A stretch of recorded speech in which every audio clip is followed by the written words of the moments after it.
All right, hi guys, it is Dr. Ihrig here. Let's take a look at this next one. Now, I should tell you how to do this, but we're going to do it the quick and easy way.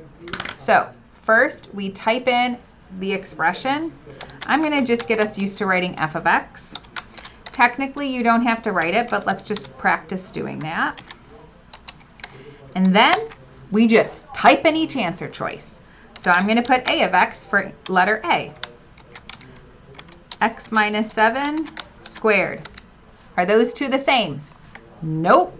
So let's type in b of x for letter B. We have x minus 8 squared. Nope. So it's not A and it's not B. We're trying to get the green one. So let's type c of x for letter C. X minus 8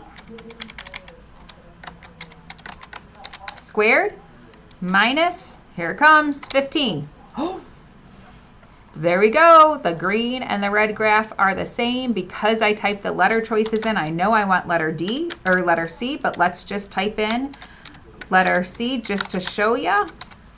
You know what I mean, the last one. And then I have to zoom all the way out to see that it's not the same. So that's why the correct answer is letter C in 90 seconds.